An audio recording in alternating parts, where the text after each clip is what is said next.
Purbaya bandingkan perekonomian RI era SB dan Jokowi, singgung utang negara tembus 9.138 triliun rupiah. Menteri Keuangan, Menkeu, Purbaya Yudi Sadewa membandingkan kondisi perekonomian zaman Presiden ke-6 RI Susilo Bambang Yudhoyono, SB, dan era Presiden ke-7 RI Joko Widodo, Jokowi. Diketahui, baik SB maupun Jokowi, keduanya sama-sama menjabat menjadi Presiden Indonesia selama 2 periode, 10 tahun. Purbaya menilai, di masa 10 tahun kepemimpinan SB, ekonomi tumbuh dengan sehat. Meskipun, pembangunan infrastruktur tidak banyak dilakukan.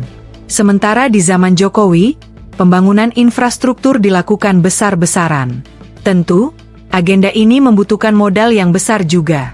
Menurut analisa Purbaya, ekonomi Indonesia masih lebih baik ketika dipimpin SB.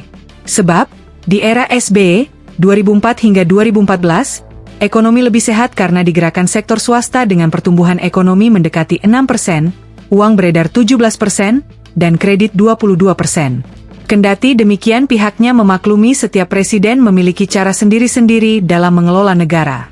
Kondisi itu memperlihatkan adanya dinamika ekonomi yang hidup, terutama karena peran aktif sektor swasta dan investasi domestik yang kuat. Sementara era Jokowi, 2014 hingga 2024, justru terlalu bergantung pada belanja infrastruktur pemerintah, dengan pertumbuhan ekonomi sekitar 5%, uang beredar 7%, dan kredit di bawah. Zaman SBY meski tak banyak bangun infrastruktur, rakyat makmur, ujar Purbaya dalam acara Investor Daily Summit 2025 pada Kamis, 9 Oktober 2025, dilansir wartakotalive.com.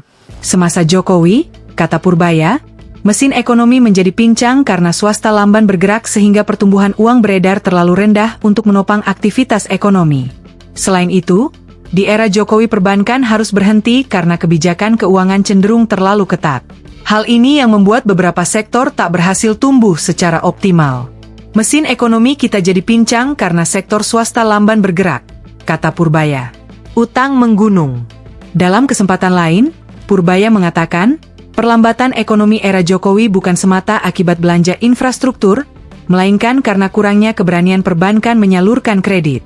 Juga karena lambannya ekspansi usaha baru di sektor produktif. Di sisi lain, utang negara meroket karena kebijakan pembangunan infrastruktur yang terus dilakukan. Alhasil negara butuh pinjaman besar, hingga akhirnya tembus 9.138 triliun rupiah.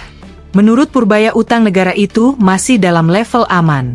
Sebab, total utang negara tersebut masih 39,86% terhadap produk domestik bruto, PDB.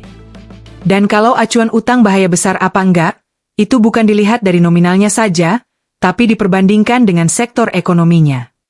Ini kan masih di bawah 39% dari PDB kan, jadi dari standar ukuran internasional itu masih aman, jelas Purbaya saat menghadiri media gathering di Bogor, Sabtu, 11 Oktober 2025. Menurut Purbaya, pemerintah seharusnya mulai memastikan nilai utang pemerintah itu digunakan sebaik mungkin. Kedepan kita akan cepat coba kontrol belanja pemerintah kita, supaya lebih baik, sehingga yang nggak perlu-perlu saya bisa mulai potong, ujar Purbaya. Download Tribun X sekarang, menghadirkan lokal menjadi Indonesia.